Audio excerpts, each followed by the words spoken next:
Good morning, Cherry Blossom family. This is Derek, it's Cherry Blossom CBD, and we're back with another episode of What the Hemp Wednesday, where we are bringing you hemp news from around the country and around the world. You know, I say that every week, but mostly it's just around the country. You know, we make the most noise as it comes to hemp and cannabis news.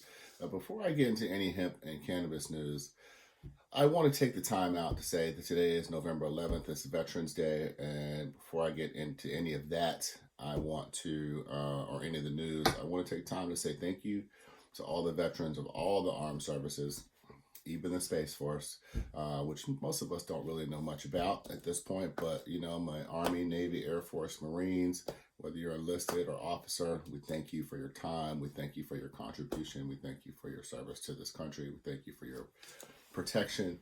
Thank you for your nurturing and protective spirit. So thank you for all of those things. And it's, you know, we're at a challenging time right now in the United States. You know, we're kind of at each other's throats. So at least I think that we can unify around that. So that said, let's get started with some news. And what's going on? What's going on in the hemp world? New York's final rule says no to Delta 8 and smokable hemp. New York's Office of Cannabis Management, the OCM, has adopted final rules that ban smokable hemp and Delta 8 THC. New York's transitioning oversight of the cannabinoids from the Department of Health's cannabinoid hemp program to the OCM. Again, that is the Cannabis Management, Office of Cannabis Management, which is now responsible for licensing, testing, cultivation, production, distribution, tax, and sale of medical cannabis in the state. And they have even come up with a new category called cannabinoid hemp. I guess that talks about hemp with, you know, high cannabinoid content. New York State officials in May issued new regulations which expressed prohibit Delta 8 THC or any other synthetic cannabinoid derived from hemp.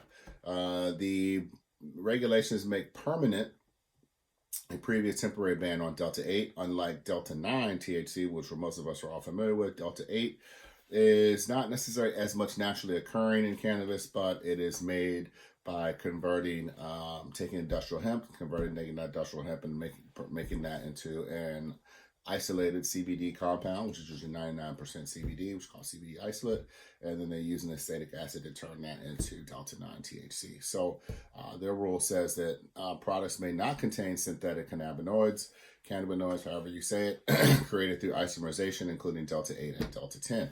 As far as smokable hemp is concerned, while pre-roll cigarettes are banned under the new rule, bulk hemp flowers can be sold if not packaged and marketed for smoking, yet limited to extraction for end products and extracts. Which is an interesting stance. I've never really heard that in any of the other states. But hemp vapes are allowed, but limited to customers that are 21 and over and must carry, the packaging must carry some sort of health warnings.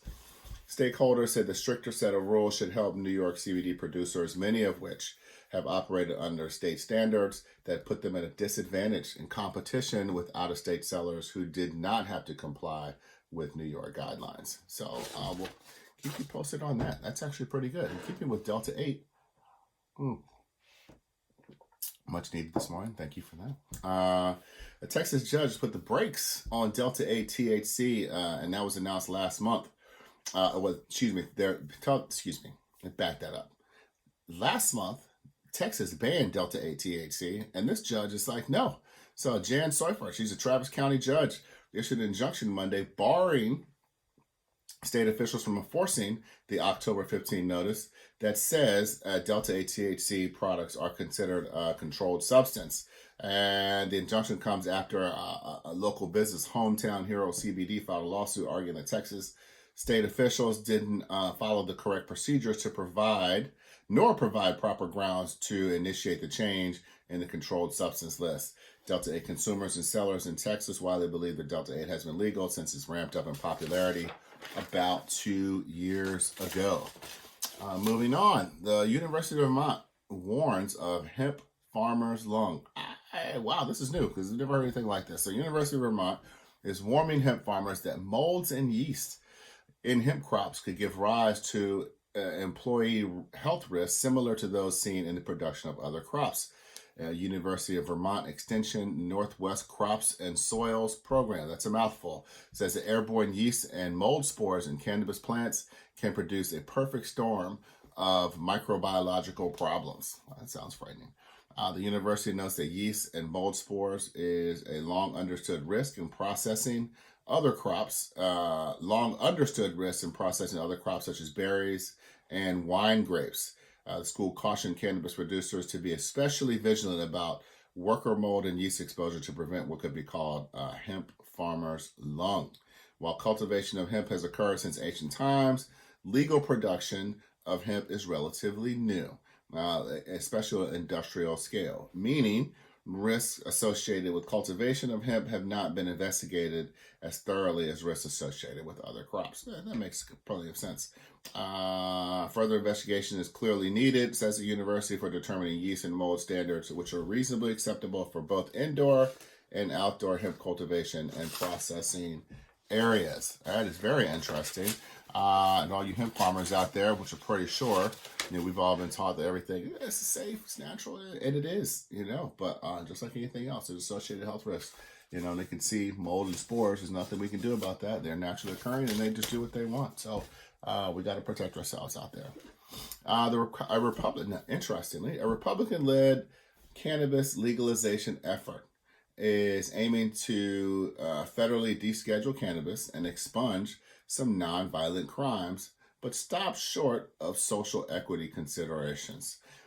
Federal cannabis legalization is being circulated through members of Congress. A 116-page States Reform Act led by House Representative Nancy Mace of South Carolina. She's a Republican and seeks to deschedule cannabis on a federal level and allot regulatory powers across multiple federal agencies.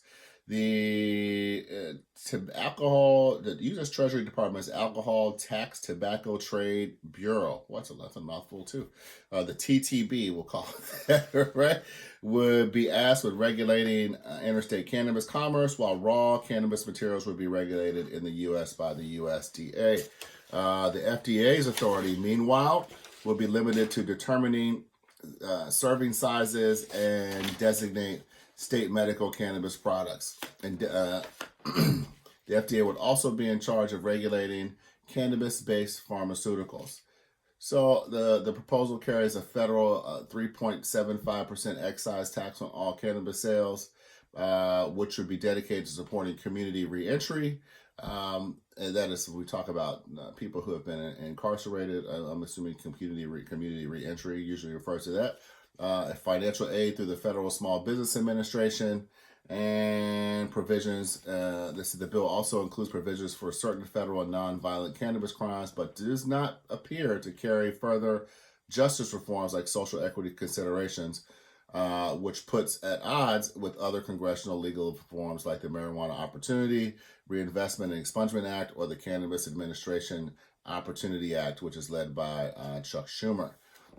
So we'll see if this gets some bipartisan support. We'll see how that goes. It seems like people are talking the same language, but kind of like are looking for their respective credit for these things. So you know how it is. I guess we in DC or outside of the Washington area, we do know how it is. It's just a political game of tennis. And we'll see how that all works out, but hopefully it works out for the American people and we just get some federal legalization. So that is all for today. I want to thank you for tuning in. As you know, that we are done with Talking Terpenes. We're working on some new series for the new year, so it's probably going to be this, but between now and 2022. I think we're all saying a little like thank you that 2021 is almost over. It's like, whew, man, what a year. So that's it. We'll see you next week. And if you have any comments, please put them in the comment section. But as always, like, subscribe, share, and of course, comment. Thank you, Derek, Cherry Blossom CBD. We'll see you next week.